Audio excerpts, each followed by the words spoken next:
अगर आपको ये कहानी पसंद आए, लाइक करें, सब्सक्राइब करें और बेल आइकन दबाना ना भूले ताकि आप कभी भी नए अध्याय का मजा ना चुके। नील महल में जो कुछ हुआ था उसके बारे में कुछ ही दिनों में पूरे निम्नतल में खबर फैल गई। सभी लोगों की इस पर अलग अलग राय और प्रतिक्रियाएं थी। जब मृत्युंजय तक यह खबर पहुंची तो एक बार के लिए वह सोचने पर मजबूर हो गया। जब उसने आकर्ष को पहली बार देखा था उसी समय उसे पता चल गया था कि बहुत जल्द उससे सिंधव अस्त्र छीनने के लिए उच्चतल से लोग आएंगे। दोनों तलों के बीच अंतर काफी बड़ा था।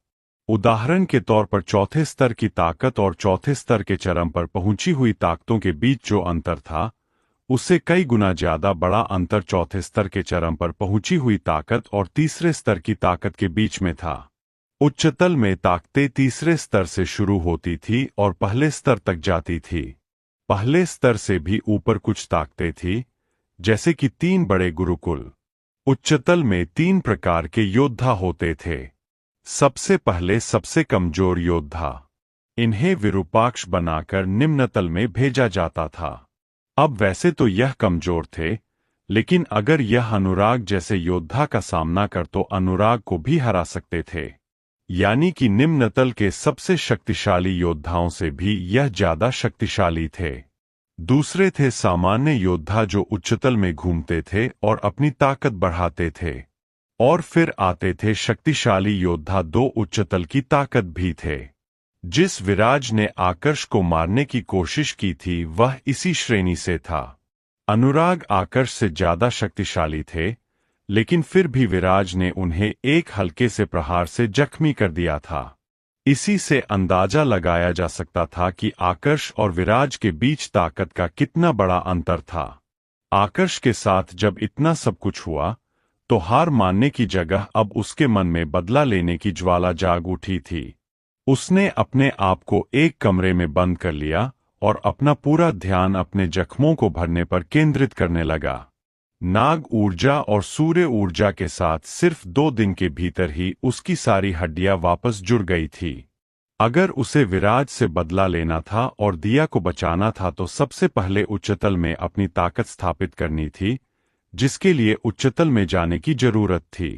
पहले तो वह रुकने वाला था, पर अब उसने अपना इरादा बदल लिया। सबसे पहले वो वरिष्ठ बाली तथा बाकी सभी साथियों से मिलने गया ताकि उन्हें नील महल में ला सके। अब जहां एक तरफ आकर्ष उच्चतल में आने की तैयारी में लगा हुआ था, वहीं दूसरी तरफ विराज महागुरु का पीछा करते हुए उच्चतल में आ चुका था। महागुरु को पकड़ने की वह हर संभव कोशिश कर रहा था, लेकिन उसकी सारी कोशिशें बेकार जा रही थी। जैसे ही वह महागुरु को स्पर्श करने की कोशिश करता, महागुरु के कई सारे प्रतिरूप तैयार हो जाते। अब तक विराज को यह समझ में नहीं आया था कि महागुरु उसे जानबूझकर दूर लेकर आए थे। महागुरु का लड़ने का कोई इरादा नहीं था, क्योंकि उन्हें पता था कि अगर विराज को कुछ कर दिया तो कालक्षेत्र के सारे सदस्य सतर्क हो जाएंगे और इस मामले की जांच पड़ताल करेंगे। फिर आकर्ष पर उन्हें शक चला जाएगा और इस तरह गुप्त स्तंभ का वारिस शक्तिशाली बनने से पहले ही मर जाएगा। विराज को उच्चतल में काफी दूर तक लाने के बाद महागुरु अचानक से गायब हो गए। विराज ने बहुत कोशिश की लेकिन उनकी मौजूदगी को महसूस नहीं कर पाया। अब जाकर विराज के चेहरे के भाव गंभीर होने लगे। अगर दूसरे स्तंभ का सम्राट ही ऐसा है तो पहले स्तंभ का वारिस कैसा होगा? विराज के मन में यह सवाल घूमने लगा। वह खुश था कि उनके तीनों गुरुकुलों ने मिलकर सप्तगिरी समुदाय का अस्तित्व मिटा दिया था। अगर वह आज भी अस्तित्व में होते तो शायद तीनों गुरुकुल अस्तित्व में नहीं होते। विराज को सप्तगिरी समुदाय के बारे में अच्छी खासी जानकारी थी। उसकी जानकारी के मुताबिक सबसे खतरनाक था पहला स्तंभ, जिसको गुप्त स्तंभ के नाम से जाना जाता था। दूसरा था त्रिकाल स्तंभ, तीसरा महाबल स्तंभ, चौथा कालगूर स्तंभ या छाया स्तंभ, पांचवा अग्नि स्तंभ, छठा द्वैत स्तंभ और सातवां माया स्तंभ। त्रिकाल स्तंभ रणनीति बनाता था और समय में आगे पीछे देख सकता था। तीसरा स्तंभ महाबल स्तंभ अपने नाम के अनुसार अपनी ताकत के लिए जाना जाता था।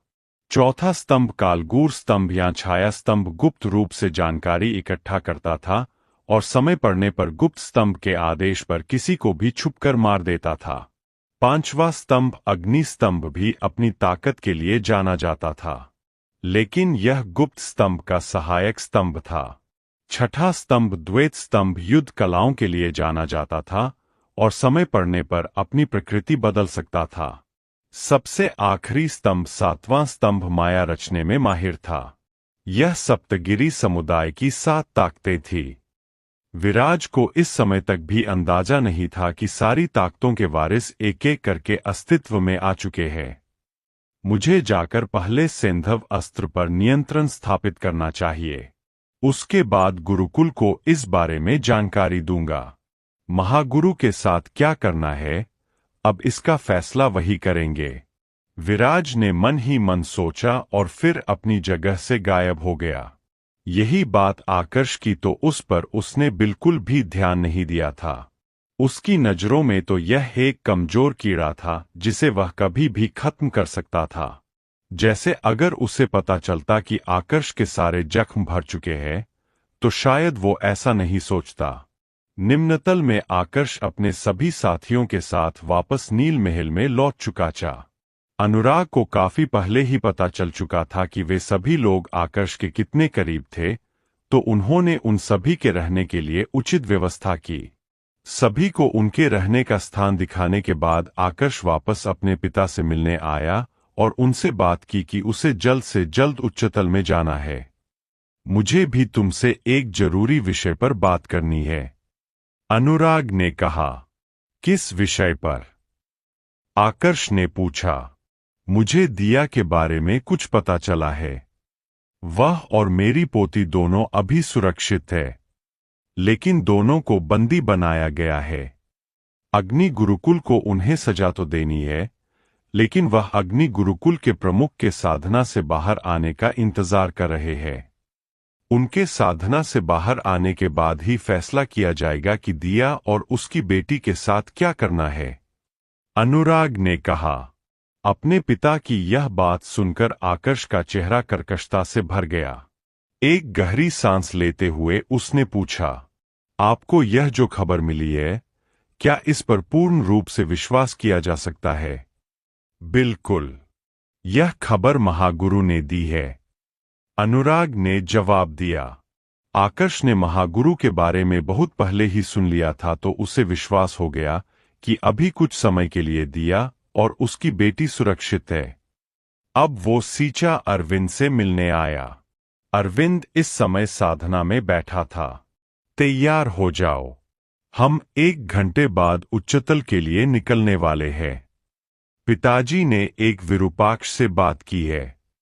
वह महल से बहुत दूर एक वीरान क्षेत्र में उच्चतल में जाने का द्वार खोलने वाला है, आकर्ष ने कहा। ठीक है, मैं तैयार रहूंगा, अरविंद ने जवाब दिया और अपनी तैयारी करने लगा। 1 घंटे में आकर्ष अपने सारे परिवार वालों से आखिरी बार मिला। उसके बाद अरविंद के साथ महल से रवाना हो गया।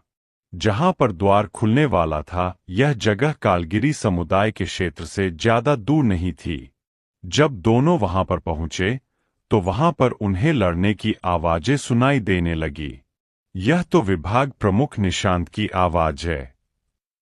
अरविंद ने आवाज को तुरंत पहचान लिया। कालगिरी समुदाय का क्षेत्र यहां से ज्यादा दूर नहीं है। विभाग प्रमुख निशांत की दुश्मनी सिर्फ मैसेन से है। यहां पर लड़ाई हो रही है, तो पक्का दूसरा योद्धा मैसेन ही होगा, आकर्ष ने कहा। द्वार उसी दिशा में था, तो दोनों लड़ाई देखने के लिए आगे बढ़े। लेकिन जब तक वह वहां पर पहुंचे, लड़ाई खत्म हो चुकी थी। वहां पर कोई भी नहीं था। कहाँ गए? अरविंद ने यहां वहां देखते हुए पूछा। जिस क्षण पर उसने सवाल खत्म किया, उसी क्षण पर उनके पीछे से उन्हें किसी की मौजूदगी महसूस हुई। दोनों के चेहरे के भाव तुरंत से गंभीर हो गए। जल्दबाजी में दोनों ने पीछे पलटकर देखा, तो दोनों के चेहरे का रंग उड़ गया। वहां पर विभाग प्रमुख निशांत थे। उन्हें देखकर अरविंद तो डर गया, क्योंकि इस समय वह बहुत ही ज्यादा भयानक लग रहे थे। लेकिन आकर्ष के चेहरे के भाव में कोई परिवर्तन नहीं आया। उसने उल्टा विभाग प्रमुख निशांत को प्रणाम किया और उनकी स्थिति के बारे में पूछा। अब तक वह बहुत से शैतानी योद्धाओं से लड़ चुका था, इसलिए उसे पता था कि भले ही उनके भीतर नकारात्मक ऊर्जा हो, लेकिन उन्हें याद सब कुछ रहता है। बस उनके नकारात्मक भाव उग्र हो जाते हैं। क्या तुम्हें बिल्कुल भी डर नहीं है कि मैं तुम्हें खत्म कर सकता हूं? विभाग प्रमुख निशांत ने आकर्ष से पूछा। मैं क्यों डरूं? जहां तक मुझे पता है तो मैंने आपका कुछ भी नहीं बिगाड़ा, आकर्ष ने जवाब दिया। आकर्ष, इसकी बात पर विश्वास मत करो। यह अब वह पहले वाले निशांत नहीं है। यह शैतानी योद्धा बन चुके हैं। खून और प्राण ऊर्जा के साथ अब यह किसी खूनी जानवर से कम नहीं है। अरविंद ने ऊर्जा के द्वारा संदेश भेजकर आकर्ष को सतर्क किया, लेकिन आकर्ष ने इशारा करके उसे चुप होने को कहा। उसके बाद उसने वापस से निशांत की तरफ देखा और पूछा, आपने उस शैतानी तकनीक का अभ्यास इसलिए किया ताकि बदला ले सके? क्या आपका बदला पूरा हुआ? उसके इस सवाल को सुनकर निशांत ने अपनी जादुई अंगूठी में से एक कटे हुए सिर को बाहर निकाला और आकर्ष की तरफ कर दिया। यह मैसेन का सिर था। बदला पूरा होने के बाद क्या अब आपको पछतावा हो रहा है कि आपने गलत तकनीक का सहारा लिया? आकर्ष ने पूछा। शुरुआत में तो नहीं हुआ, पर अब हो रहा है। इसके लिए मुझे काफी भारी कीमत भी चुकानी पड़ी। मेरे सारे करीबी मुझसे दूर हो गए और अभी के समय पूरा निम्नतल मुझे मारना चाहता है। निशांत ने कहा। तो क्या ऐसा कोई तरीका है जिससे आप इस तकनीक से छुटकारा पा सकते हैं? पहले जैसे बनने का कोई साधन है? आकर्ष ने पूछा। इसकी साधना करने के बाद मुझे पता चला कि यह तकनीक इतनी खराब नहीं थी। इसको बाद में खराब बनाया गया था ताकि जल्दी से ऊर्जा स्तर बढ़ा सके। नहीं तो यह तकनीक चंद्रमा की ऊर्जा के साथ भी काम कर सकती है। निशांत ने जवाब दिया। सुनकर अच्छा लगा। हम अब आपको परेशान नहीं करेंगे, लेकिन मैं उम्मीद करता हूं कि आगे से किसी और लड़की के खत्म होने की खबर आपके साथ ना जुड़े। आकर्ष ने कहा। चिंता मत करो, अब से मैं दुनिया के लिए गायब हो जाऊंगा। मुझे बस बदला लेना था जो मैं पूरा कर चुका हूं। अब मेरा वैसे भी किसी और को नुकसान पहुंचाने का मन नहीं है। निशांत ने जवाब दिया और फिर वहां से गायब हो गए। वह शैतानी योद्धा थे, लेकिन उनके पास अभी भी अपनी खुद की मूल यादें हैं। अगर तुम किसी शैतानी योद्धा के सामने उसकी बुराई की बात करोगे तो निश्चित रूप से उसे गुस्सा आएगा। इसलिए जितना हो सके उनके साथ शांति से बात किया करो। निशांत के वहां से जाने के बाद आकर्ष ने अरविंद से कहा, मुझे कैसे पता होगा कि शैतानी योद्धाओं की प्रवृत्ति ऐसी भी हो सकती है? मैं उनके साथ कौन सा रोजाना लड़ता हूं, लेकिन तुम्हारा कहना भी मुझे सही लगा। आगे से ध्यान रखूंगा कि ऐसी गलती फिर कभी ना हो, अरविंद ने कहा। इसके बाद दोनों दोस्त फिर से उस स्थान की तरफ चल पड़े जहां पर द्वार था। वही निशांत वापस उस जगह पर लौट आए जहां पर वह इतने लंबे समय से साधना कर रहे थे। यह एक गुफा थी। जब निशांत ने भीतर प्रवेश किया तो पाया कि अनीश होश में आ चुका है। वैसे तो उसे काफी समय पहले ही होश में आ जाना चाहिए था, लेकिन क्योंकि बार बार उसकी जगह बदली जा रही थी, तो इस कारण से उसे होश में आने में इतना समय लग गया। हो गया तुम्हारा काम? अनीश ने दबी हुई आवाज में पूछा।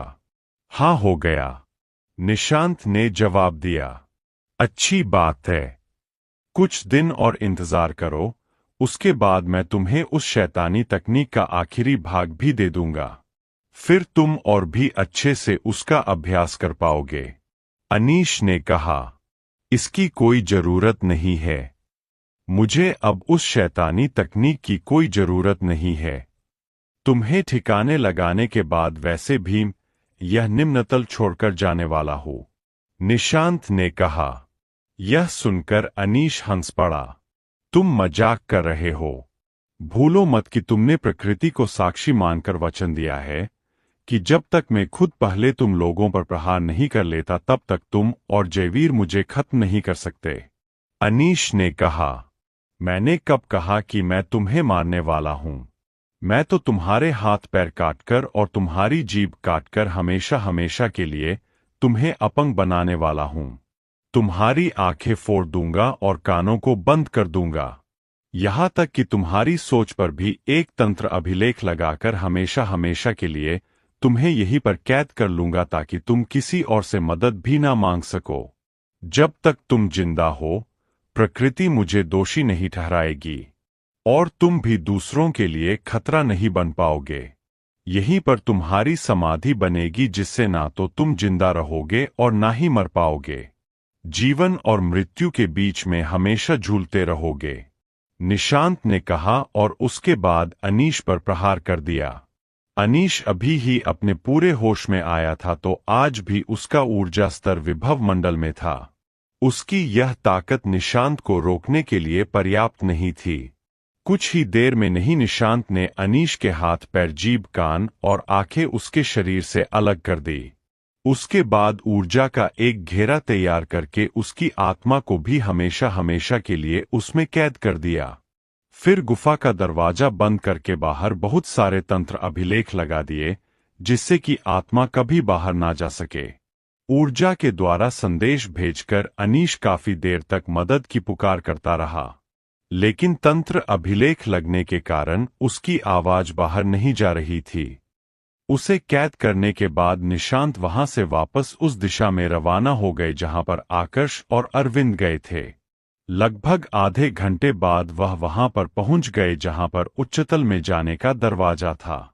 जब वह वहां पर पहुंचे तो उन्होंने देखा कि आकर्ष और अरविंद अभी भी वहीं पर खड़े होकर किसी का इंतजार कर रहे थे।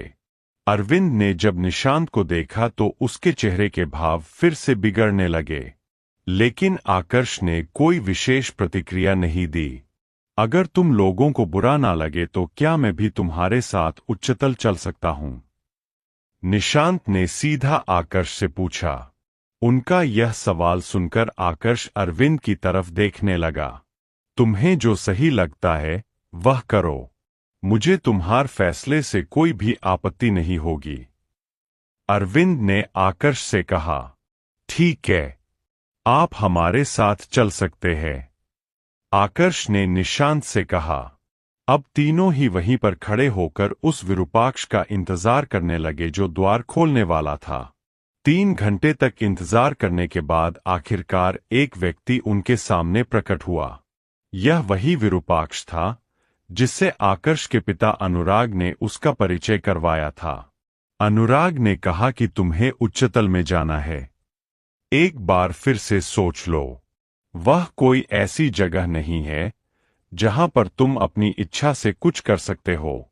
तुम्हारी जानकारी के लिए बता दूं कि नवमंडल के योद्धा उच्चतल में बिल्कुल सामान्य है। ज्यादातर योद्धाओं का ऊर्जा स्तर शैल मंडल में है। उच्चतल की अपनी एक शूरवीर सूची है। जिस विराज से तुम्हारा सामना हुआ था वह उस सूची के सबसे कमजोर योद्धा के सामने भी बहुत कमजोर है। अगर तुम्हें वहां पर कुछ हो गया तो उसकी जिम्मेदारी मेरी नहीं होगी, उस विरूपाक्ष ने आकर्ष की तरफ देखते हुए कहा। उनके मुताबिक उनके जैसे नवमंडल के योद्धा भी उच्चतल में कुछ नहीं थे। फिर आकर्ष और अरविंद तो अभी तक योग दीप्त मंडल में थे। उनके आगे पूरा प्रज्ञा मंडल पड़ा था। ऐसे योद्धा उच्चतल में कितनी ही देर तक जिंदा रह सकते थे? सलाह देने के लिए धन्यवाद, लेकिन हमारा फैसला अभी भी उच्चतल में जाने का है, आकर्ष ने जवाब दिया। ठीक है, अब जब तुम लोगों ने फैसला कर लिया है तो मेरे कुछ कहने का भी मतलब नहीं है। वह तो अनुराग मेरा दोस्त था इसलिए मैंने तुम्हें सलाह दी, पर कोई बात नहीं, अपना ध्यान रखना। विरूपाक्ष ने जवाब दिया और फिर अपनी पीठ पर से एक खंजर निकाला। उसके बाद उस खंजर पर अपना खून लगाया और आसमान में उसे सीधा करते हुए कुछ काटने की कोशिश करने लगे। उन्हें देखकर ऐसा लग रहा था जैसे उनके सामने कोई कपड़े की चादर है जिसे वह अपने खंजर से सीधा काट रहे हैं। पर सामने कुछ भी नहीं था। खून के साथ जैसे ही उन्होंने खंजर चलाया, पूरा खंजर सुनहरे रंग में चमकने लगा और वह आसमान को ही काटने लगा। अगले ही क्षण वहां पर एक द्वार खुल गया जिसके पीछे की तरफ घनघोर अंधेरा था। अब उस विरूपाक्ष ने अपनी जादुई अंगूठी में से एक मणि निकाला और उसको उस खंजर से तोड़ने लगा। जब मणि कुछ टुकड़ों में टूट गया तो उसने वह टुकड़े उस द्वार में फेंक दिए। तुरंत ही वहां पर ऊर्जा की बनी एक गोल सुरंग तैयार हो गई। इसमें चलते रहना। इसके दूसरे छोर पर जब तुम पहुंच जाओगे तो फिर से ऊर्जा का एक द्वार खुलेगा। उसमें प्रवेश कर लेना। तुम लोग सीधे उच्चतल में पहुंच जाओगे। याद रखना, वहां के नियम यहां से बिल्कुल अलग है। किसी पर भी भरोसा मत करना और जितना हो सके लोगों से दुश्मनी करने से बचना। विरूपाक्ष ने आकर्ष, अरविंद व निशांत की तरफ देखते हुए कहा और फिर उन्हें जाने का इशारा किया। इशारा मिलते ही तीनों ने सुरंग में प्रवेश किया और धीरे धीरे आगे बढ़ने लगे। उन्हें कोई अंदाजा नहीं था कि उच्चतल में वह कहां पर पहुंचेंगे, इसलिए तीनों पूरी सावधानी के साथ आगे बढ़ रहे थे। थोड़ा आगे जाने के बाद ही पीछे की तरफ जो दरवाजा था वह बंद हो गया। अब उनके पास सिर्फ आगे जाने का रास्ता बचा था। लगभग 1 घंटे तक चलने के बाद सुरंग में कुछ हलचल होने लगी। बहुत दूर सामने की तरफ से प्रकाश का एक छोटा सा पुंज नजर आने लगा जो धीरे धीरे बड़ा हो रहा था। कुछ ही देर में उसका आकार इतना बड़ा हो गया कि एक इंसान उसके भीतर से होकर गुजर सकता था। जब वह प्रकाश पुंज उनके करीब पहुंचा, तब उन्हें समझ में आया कि यह बाहर जाने का रास्ता था। इससे पहले कि वह तीनों खुद से बाहर निकलते, प्रकाश पुंज ने ही उन्हें अपने भीतर समा लिया और दूसरी तरफ भेज दिया।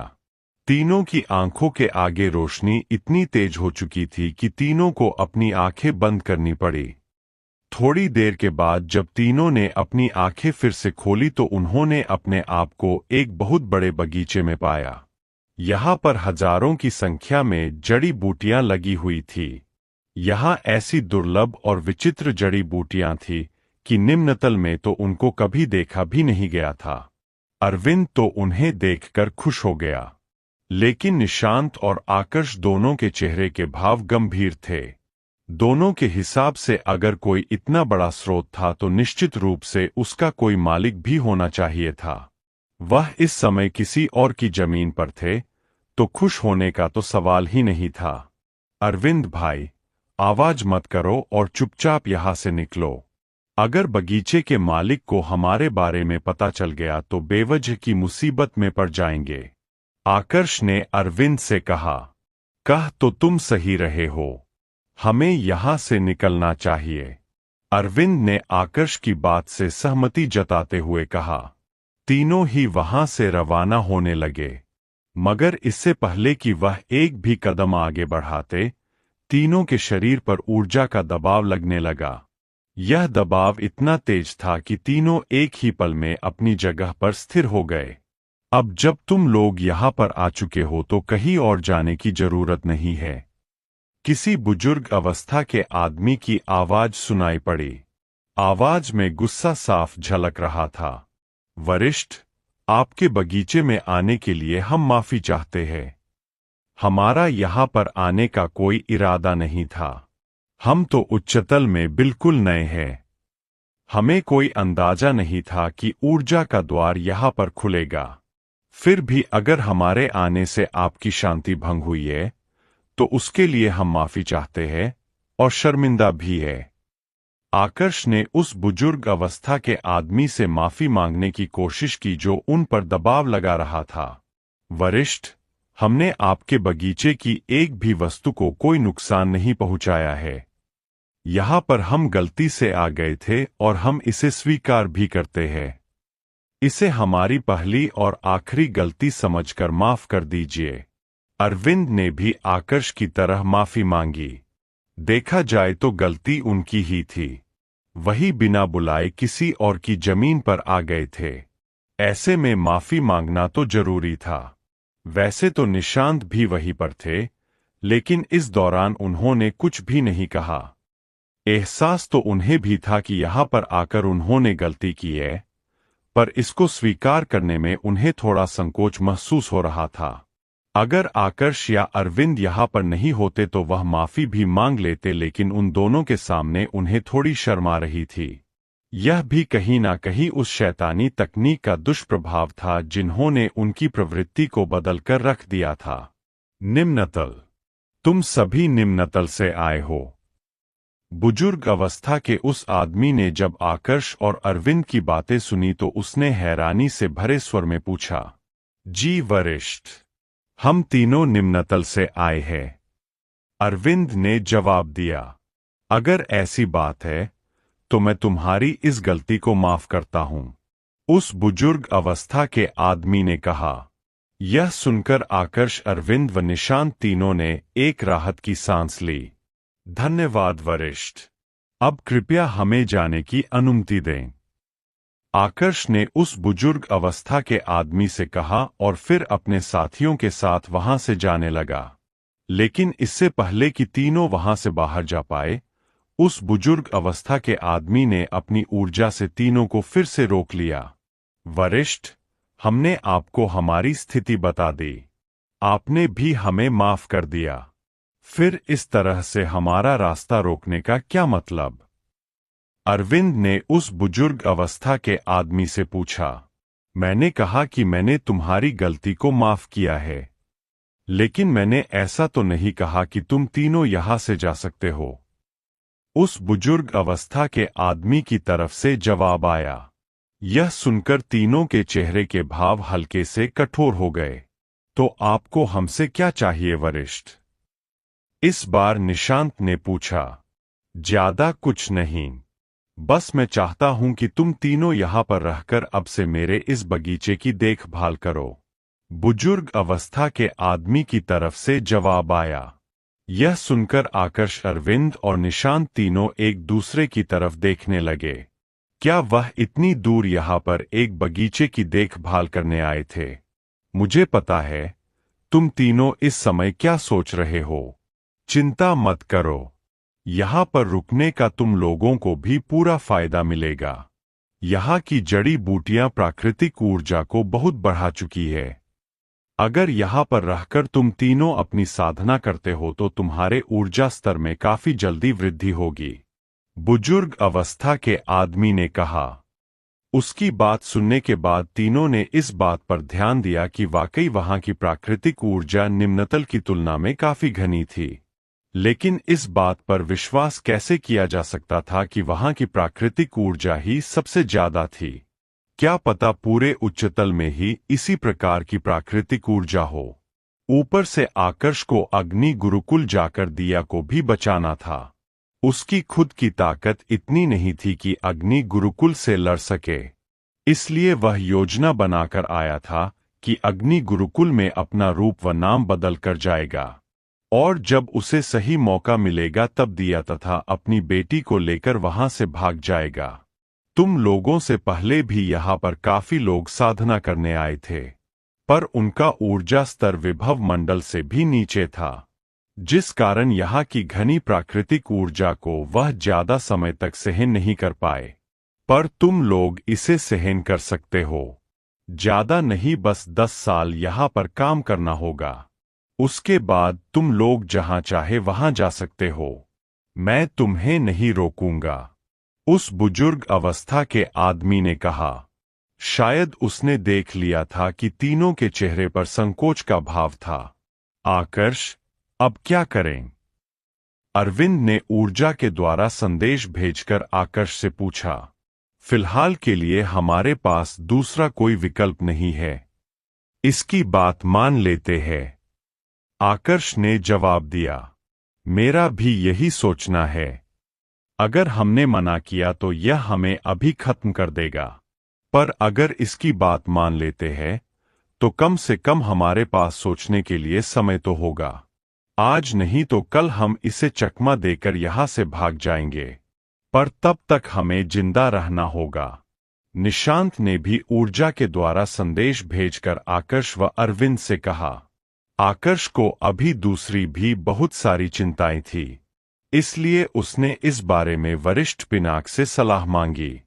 हमें वह कभी नहीं मिलता जिसकी हम आशा करते हैं, हमें वह मिलता है जिसकी हमें जरूरत होती है। मेरे विचार से तो आपको यहाँ पर थोड़े समय तक रुककर अपनी साधना पूरी कर लेनी चाहिए।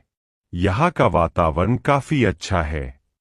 इसके अलावा यहाँ पर जो जड़ी बूटियां हैं वह चौथी मंजिल के पुनर्निर्माण में भी काफी मदद कर सकती है। पुनर्निर्माण लगभग पूरा हो चुका है, हमें बस कुछ और सामग्रियों की जरूरत है। अगर उनकी जगह हम इन जड़ी बूटियों का इस्तेमाल करें तो हमें उन सामग्रियों की जरूरत नहीं होगी। वरिष्ठ पिनाक ने सबसे पहले बाहर के वातावरण का निरीक्षण किया और उसके बाद आकर्ष को जवाब दिया। वरिष्ठ पिनाक, आपकी बात से मैं सहमत हूं, लेकिन आपको नहीं लगता कि आप मुझे बहुत बड़ा जोखिम उठाने को कह रहे हैं? आवाज के मालिक को मैंने अभी तक नहीं देखा है, लेकिन जिस प्रकार से उसने हम पर ऊर्जा का दबाव दिया था उसके बाद मुझे यकीन है कि वह शैल मंडल का योद्धा हो सकता है। अगर यहां पर मैंने एक भी पौधे को हाथ लगाया तो खुद की जान तो खतरे में डालूंगा ही, साथ में अरविंद और वरिष्ठ निशांत भी खतरे में पड़ जाएंगे। आकर्ष ने वरिष्ठ पिनाक से कहा। अगर ऐसी बात है तो आपको मेरी योजना के अनुसार काम करना चाहिए। मेरे पास एक योजना है, आप अब से दौत। वरिष्ठ पिनाक ने गुप्त रूप से आकर्ष को पूरी योजना समझा दी। वरिष्ठ पिनाक, यह समाधान नहीं है। अगर पकड़ा गया तो तीनों मारे जाएंगे। आकर्ष ने गंभीर स्वर में कहा। ऐसा नहीं होगा, आप मुझ पर विश्वास कर सकते हैं। कम से कम इतना जोखिम तो आपको उठाना ही होगा। यह मत भूलिए कि चौथी मंजिल का निर्माण पूरा होने के बाद आपको क्या क्या फायदे मिलेंगे। न सिर्फ अंदर का वातावरण स्थिर हो जाएगा, बल्कि आपके पास पूरा का पूरा जड़ी बूटियों का एक बगीचा भी होगा। इसके अलावा आप शायद भूल रहे हैं कि आपके लिए तो 10 साल तक इंतजार करना संभव है, लेकिन आपकी पत्नी और आपकी बेटी के लिए इतनी देर तक इंतजार करना संभव नहीं है। उनसे लड़ने के लिए आपको बड़ी मात्रा में ताकत की जरूरत होगी और यह ताकत आपको जोखिम उठाकर ही मिल सकती है। वरिष्ठ पिनाक ने आकर्ष को समझाने की कोशिश की।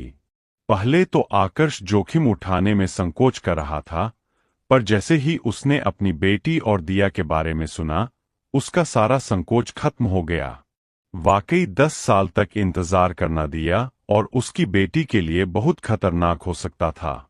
एक बार समय हाथ से निकल गया तो फिर आकर्ष कुछ भी नहीं कर सकता था।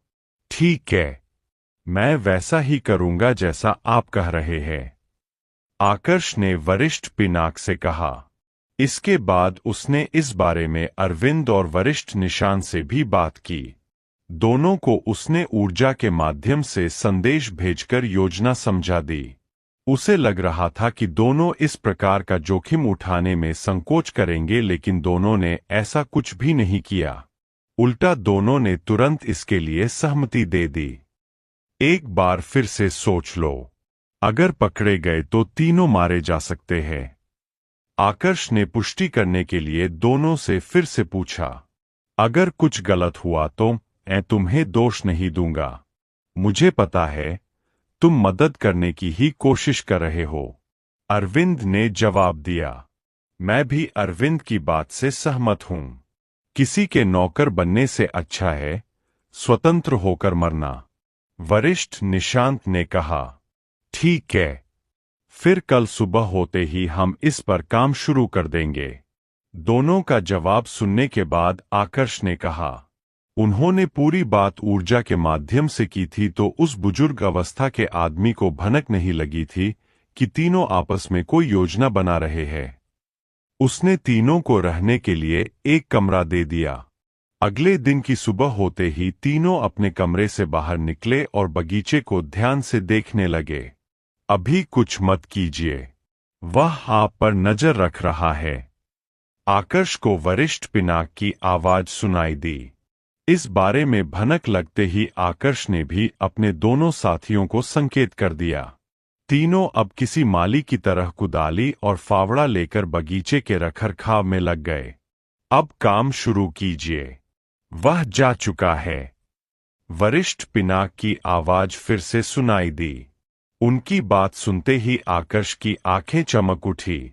उसने तुरंत वरिष्ठ निशांत और अरविंद को इशारा किया। इशारा मिलते ही तीनों ने एक एक करके सारी जड़ी बूटियों को जमीन से उखाड़ना शुरू कर दिया। योजना का पहला भाग यही था। आकर्ष ने दोनों को बता दिया था कि जब वो इशारा करे तब सारी जड़ी बूटियों को उखाड़कर उसे सौंप दिया जाए। वैसे तो वह उन सारी जड़ी बूटियों को अपने शक्ति स्तंभ में छुपाने वाला था, लेकिन अरविंद और निशांत से उसने यही कहा था कि उसके पास एक विशेष तकनीक है जिससे वह जड़ी बूटियों को नष्ट कर सकता है और उस बगीचे के मालिक को भनक भी नहीं लगेगी कि उनके द्वारा जड़ी बूटियों को नष्ट किया गया है। सिर्फ 15 मिनट के भीतर ही अरविंद और निशांत दोनों ने मिलकर पूरे बगीचे को तहस-नहस कर दिया। जब आकर्ष ने सारी जड़ी बूटियां अपने शक्ति स्तंभ में छुपा ली, तब उसने अरविंद की तरफ देखकर इशारा किया, वरिष्ठ, जल्दी आइए, बगीचे में कोई चोर घुस आया है और उसने सारी जड़ी बूटियां चुरा ली है। अरविंद ने अपनी ऊर्जा के साथ आवाज लगाई थी, जिस कारण काफी दूरी तक उसकी आवाज गूंज रही थी। जैसे ही उसने अपनी बात खत्म की, तुरंत से एक बुजुर्ग अवस्था का आदमी उन तीनों के सामने प्रकट हो गया। वह आदमी दिखने में दुबला पतला था। उसने हल्के भूरे रंग के कपड़े पहने हुए थे। अपने बगीचे की हालत देख उसकी आंखें खून से भर गई। आकर्ष, अरविंद और निशांत तीनों ने अपने शरीर पर मिट्टी लगा ली थी, जिससे कि ऐसा लगे कि उस चोर के साथ उनकी हाथापाई हुई है। वरिष्ठ, वो चोर दक्षिण दिशा में भागा है, अरविंद ने कहा। अपनी अपनी जादुई अंगूठियां दो। उस बुजुर्ग अवस्था के आदमी ने सवालिया नजरों के साथ उन तीनों की तरफ देखते हुए कहा। तीनों को पता था कि इस प्रकार से उनसे जादुई अंगूठियां मांगी जाएगी, इसलिए तीनों पहले से ही तैयार थे। लेकिन तीनों ने तुरंत अपनी जादुई अंगूठियां नहीं दी, बल्कि देने में संकोच करने लगे। यह देखकर उस बुजुर्ग अवस्था के आदमी ने उन तीनों पर दबाव देना शुरू कर दिया। तीनों को इसका भी अंदाजा था। अपनी योजना पर काम करते हुए तीनों ने अपनी जादुई अंगूठियों पर से अपना नियंत्रण हटाया और उस बुजुर्ग अवस्था के आदमी को दे दी। बुजुर्ग अवस्था के आदमी ने तीनों जादुई अंगूठियां पर नियंत्रण स्थापित किया और उनकी जांच करने लगा, मगर अंदर ऐसा कुछ भी नहीं था जिससे यह साबित हो सकता था कि उन्हीं तीनों ने उसके बगीचे को नष्ट किया है। अब यह देखकर उस बुजुर्ग अवस्था के आदमी का चेहरा गुस्से से और भी ज्यादा लाल हो गया। उसने तीनों जादुई अंगूठियां पर से अपना नियंत्रण हटाया और आकर्ष, अरविंद व निशांत को सौंप दी। उसके तुरंत बाद वह अपनी जगह से गायब हुआ और दक्षिण दिशा में चला गया। पर ऐसा उसने सिर्फ दिखावे के लिए किया था। वास्तव में तो वह बगीचे के बाहर जाकर छुप गया था ताकि तीनों पर नजर रख सके। संभलकर, वह यहां से गया नहीं है, बल्कि बाहर रुककर आप पर नजर रख रहा है। वरिष्ठ पिनाक ने संदेश के माध्यम से आकर्ष को सूचित किया। बिना ज्यादा देरी किए आकर्ष ने भी ऊर्जा के द्वारा संदेश भेजकर अरविंद और निशांत को इस बारे में सूचित कर दिया। आकर्ष का संदेश मिलते ही दोनों ने अपनी तरफ से दिखावा शुरू कर दिया। पता नहीं कौन था, पर जिस रफ्तार से वह यहां पर आया था, पक्का उसकी ताकत शैल मंडल में तो होगी। मुझे तो लगता है जरूर इस बगीचे के मालिक का कोई दुश्मन होगा। अच्छा हुआ जो हमने उसे रोकने की कोशिश नहीं की, वरना वह हमें भी मार देता, अरविंद ने कहा। पर एक बात समझ में नहीं आ रही है। जब वह चोर यहां पर आया था तो बगीचे के मालिक को उसके बारे में पता कैसे नहीं चला? वरिष्ठ निशांत ने पूछा। शायद उसके पास अपनी मौजूदगी छुपाने की कोई विशेष तकनीक होगी, नहीं तो उसकी मौजूदगी बगीचे के मालिक को महसूस हो जाती। आकर्ष ने जवाब दिया। यह सुनकर बगीचे के बाहर खड़ा बगीचे का मालिक भी सोच में पड़ गया। तुरंत वह अपनी जगह से गायब हुआ और दक्षिण दिशा में आगे बढ़ने लगा। तुम जो कोई भी हो, मेरे बगीचे में हाथ डालकर तुमने सही नहीं किया। बस एक बार मेरे हाथ लग जाओ, उसके बाद तुम्हें बताता हूं कि मकरंद के घर में चोरी करके तुमने कितनी बड़ी गलती की है। बगीचे के मालिक उस बुजुर्ग अवस्था के आदमी ने अपने आप से कहा। अगर इस समय पर उच्चतल का कोई योद्धा यहां पर होता और वह यह नाम सुन लेता तो निश्चित रूप से डर जाता। मकरंद एक ऐसा योद्धा था जो किसी भी ताकत से संबंध नहीं रखता था। वह एक ऐसा रसायन शास्त्री था जो योग स्तर के करीब पहुंच चुका था। रसायन शास्त्रियों के भी अपने स्तर होते थे जो पहले स्तर से शुरू होकर 9वें स्तर तक जाते थे। उसके आगे भी स्तर होते थे, जैसे अर्ध योग स्तर और पूर्ण योग स्तर। मकरंद अर्ध योग स्तर का रसायन शास्त्री था। इसी कारण से तो उसे अपने बगीचे से इतना लगाव था। वैसे रसायन शास्त्री होने के साथ साथ मकरंद ताकत के मामले में भी कुछ काम नहीं था। यहाँ उच्चतल की जो सबसे बड़ी शूरवीर सूची थी, जिसमें 500 से भी ज्यादा योद्धा थे, उनमें मकरंद का स्थान शीर्ष 300 योद्धाओं में आता था। वैसे मकरंद को इस समय जरा सा भी अंदाजा नहीं था कि वह आकर्ष और उसके साथियों के द्वारा मूर्ख बनाया गया है। उसके हिसाब से उन तीनों के पास ऐसी क्षमता ही नहीं थी कि उसकी नजरों के नीचे से पूरे बगीचे को नष्ट कर दे। ऊपर से सबसे बड़ा सवाल यह था कि आकर्ष को पता कैसे चला कि अब मकरंद उन पर नजर नहीं रख रहा है। जैसे ही मकरंद वहां से गायब हुआ, उसी क्षण वरिष्ठ पिनाक ने आकर्ष को संदेश भेज दिया। वह अब यहां से जा चुका है। हम भी अब पश्चिम दिशा में चलते हैं। 1 महीने तक हमें लगातार भगाना होगा। सिर्फ तभी ही हम बगीचे के मालिक की दृष्टि से बच पाएंगे। आकर्ष ने अरविंद और निशांत से कहा। तीनों ने अब एक पल की भी देरी नहीं की और अपनी पूरी रफ्तार से पश्चिम दिशा में भागने लगे। वैसे इस समय अरविंद और निशांत दोनों के ही मन में एक सवाल था कि आखिर आकर्ष को पता कैसे चला कि बगीचे का मालिक उन्हें देख नहीं रहा है। सवाल तो उनके मन में और भी थे, लेकिन उन्हें समझ में नहीं आ रहा था कि आकर्ष से इस बारे में पूछे कैसे। प्रत्येक योद्धा के अपने राज होते हैं। उसी तरह आकर्ष के भी राज थे। निशांत के भी उस तकनीक से जुड़े कई राज थे, लेकिन आकर्ष और अरविंद ने कभी पूछा नहीं। इसलिए आकर्ष से भी वह इस बारे में पूछ नहीं सकते थे। जब आकर्ष, अरविंद और निशांत तीनों को भागते हुए 10 दिन हो चुके थे, तब जाकर मकरंद के मन में गलत संभावनाएं उत्पन्न होने लगी। वह 10 दिन से दक्षिण दिशा में आगे बढ़ रहा था, लेकिन अभी तक उसे किसी भी योद्धा का निशान नहीं मिला था। ऐसा कैसे हो सकता था कि उसके जैसे शक्तिशाली योद्धा की नजर से कोई दूसरा योद्धा बचकर निकल जाए? ऐसा कौन है जिसने मुझे चकमा दे दिया? मकरंद ने उलझन भरे स्वर में अपने आप से पूछा। इस पूरे उच्चतल में गिनती के 200 ऐसे योद्धा थे जिनकी ताकत मकरंद से इतनी ऊपर थी कि वह उनकी मौजूदगी को महसूस नहीं कर सकता था। पर मकरंद को विश्वास नहीं था कि उनमें से किसी ने उसके बगीचे में चोरी की होगी, क्योंकि उच्चतल में इससे भी बड़े बड़े संसाधन थे और उसके बगीचे में जो जड़ी बूटियां थी वह रसायन शास्त्रियों के लिए उपयोगी थी। सामान्य योद्धा उनका कोई भी इस्तेमाल नहीं कर सकते थे। मकरंद इस बारे में जितना ज्यादा सोच रहा था, उसकी उलझन उतनी ही ज्यादा बढ़ रही थी। आखिर में निराश होकर मकरंद वापस अपने बगीचे की तरफ लौटने लगा, लेकिन आते समय भी उसके मन में यही बातें चल रही थी। रसायन शास्त्रियों के रूप में भी उसके बगीचे में चोरी करने वाला कोई नहीं था। पूरे उच्चतल में अगर सर्वश्रेष्ठ रसायन शास्त्रियों की गणना की जाए तो उनमें मकरंद शीर्ष 3 में आसानी से अपना स्थान बना सकता था।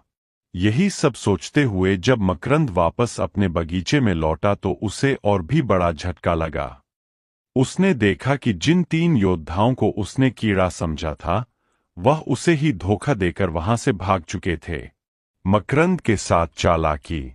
मैं तो तुम लोगों पर दया दिखाकर तुम्हें छोड़ने वाला था, लेकिन तुम तीनों ने साबित कर दिया कि तुम पर दया दिखाना मेरी सबसे बड़ी भूल थी।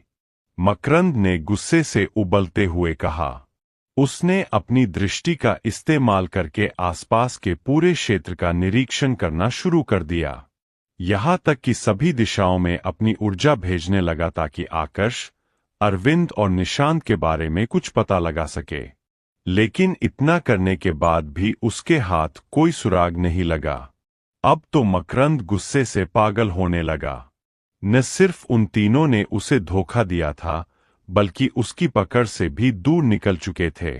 उन्हें पकड़ने के लिए भी इतनी ज्यादा देर हो चुकी थी कि अब अगर मकरंद किसी दिशा में चला भी जाता तो भी कोई फायदा नहीं था। उसे तो पता भी नहीं था कि वह तीनों किस दिशा में गए थे। मकरंद से दुश्मनी करके तुम कितने दिन बच जाओगे? एक न एक दिन तो तुम्हें मैं पकड़ ही लूंगा। जिस दिन तुम तीनों मेरे हाथ लगे वही दिन तुम तीनों का आखिरी दिन होगा। मकरंद ने गुस्से में अपने दांत पीसते हुए कहा। इस समय पर आकर्ष और उसके साथी पश्चिम दिशा में आगे बढ़ते हुए एक शहर में आ चुके थे। रास्ते में उनका सामना कई लुटेरों से हुआ, लेकिन वरिष्ठ निशांत ने उन सब को ठिकाने लगा दिया। उनकी ताकत अभी के समय प्रज्ञा मंडल के मध्य स्तर में थी। पूरे रास्ते में सिर्फ एक बार ऐसा हुआ जब उनका सामना प्रज्ञा मंडल के एक तीसरे स्तर के योद्धा से हो गया। उस समय वरिष्ठ निशांत कमजोर पड़ने लगे, लेकिन सही समय पर आकर्ष अपने नाग योद्धा के रूप में आया और उसने उस लुटेरे का ध्यान भटका दिया, जिसका फायदा उठाकर वरिष्ठ निशांत ने उसे और कमजोर कर दिया। आखिर में दोनों ने मिलकर उसे मार डाला। वैसे तो आकर्ष का ऊर्जा स्तर इस समय विभव मंडल में था, लेकिन अपनी सूर्य ऊर्जा, नाग ऊर्जा और अपनी दिव्य योग्यताओं का इस्तेमाल करके वह अपने से 2 मंडल आगे के योद्धा को मार सकता था। वैसे यह तो सिर्फ शुरुआत थी। आगे भविष्य में उसकी ताकत में और भी बड़ी वृद्धि होने वाली थी। बस उसे अपनी दिव्य योग्यताओं पर काम करने की जरूरत थी। शहर में आने के बाद तीनों ने सबसे पहले एक सराय में 3 कमरे किराए पर लिए और फिर पास ही के एक रेस्टोरेंट में खाना खाने आ गए। उच्चतल में उच्च स्तर के योग मणि चलते थे। कुछ योग मणि तो वह निम्नतल से अपने साथ लेकर आए थे और कुछ योग मणियों का इंतजाम उन्होंने सारे लुटेरों को खत्म करके कर दिया था। खाना खाना तो बस एक बहाना था। असल में तो वह तीनों वहां पर इसलिए आए थे ताकि यह पता लगा सके कि वह इस समय कहां पर है और यहाँ की स्थिति उनके लिए कैसी है। जब तीनों खाना खाने बैठे तो उन्हें पता चला कि वहां पर लोगों के बीच पहले से ही सैंधव अस्त्र को लेकर बातें चल रही थी। यह खबर वही थी जो कुछ समय पहले आकर्ष के साथ घटी थी। विराज का आना, उसका सैंधव अस्त्र लेकर जाना तथा उसकी पहचान, इन्हीं विषयों पर बातें हो रही थी। कुछ ही देर बाद लोगों को एक और विषय मिल गया। अब लोग अग्नि गुरुकुल के बारे में बातें करने लगे। वैसे इन सब बातों की शुरुआत देवकन्या से हुई थी। आकर्ष ने जब इस बारे में सुना तो उसे समझने में ज्यादा देर नहीं लगी कि वह लोग दिया के बारे में बात कर रहे हैं। लोगों की बातें ध्यान से सुनने के बाद आकर्ष को एक और काम की जानकारी मिली। कुछ समय बाद अग्नि गुरुकुल नए शिष्यों का चयन करने वाला था। ध्यान देने वाली बात यह थी कि अभी आकर्ष जिस क्षेत्र में था, यह क्षेत्र मुख्य रूप से अग्नि गुरुकुल के ही अधीन था। अरविंद भाई, तुम्हारा इस बारे में क्या सोचना है? लोगों की बातें सुनने के बाद आकर्ष ने अरविंद से पूछा। असल में उसने फैसला कर लिया था कि अब वह अग्नि गुरुकुल में शामिल होगा और फिर अपनी योजना पर काम करेगा। सोचना क्या है? जब हमारे यहाँ पर आने का लक्ष्य यही था तो पहले इसी पर ध्यान देंगे, अरविंद ने जवाब दिया। उसे भी आकर्ष और उसके परिवार वालों से पता चल चुका था कि दिया असल में आकर्ष की पत्नी है, जो अग्नि गुरुकुल की देवकन्या भी है। तुम दोनों किस बारे में बात कर रहे हो? वरिष्ठ निशांत ने पूछा। इस पर अरविंद ने उनके साथ भी जानकारी साझा कर ली। जब वरिष्ठ निशांत को पता चला कि जिस देवकन्या की बात हो रही है वह आकर्ष की पत्नी है, तो एक बार के लिए तो उन्हें भी विश्वास नहीं हुआ। क्या इतना बड़ा संयोग हो सकता था? तो तुम्हारे यहां पर आने का सबसे बड़ा कारण यह था? वरिष्ठ निशांत ने आकर्ष से पूछा। हाँ, इसीलिए मैं बगीचे से इतनी जल्दी भागना चाहता था, आकर्ष ने जवाब दिया। वैसे आपका इस बारे में क्या सोचना है? अरविंद ने वरिष्ठ निशांत से पूछा। सोचने की तो कोई जरूरत ही नहीं है, लक्ष्य मेरे पास भी नहीं है। मैं भी तुम दोनों के साथ ही चलूंगा, जो होगा देख लेंगे, वरिष्ठ निशांत ने जवाब दिया। इतने लंबे समय तक आकर्ष और अरविंद के साथ रहने के बाद उन तीनों के बीच की जुगलबंदी काफी अच्छी हो गई थी। वरिष्ठ निशांत के लिए अब वह उनके दो अच्छे दोस्त बन गए थे। अरविंद के लिए भी वरिष्ठ निशांत किसी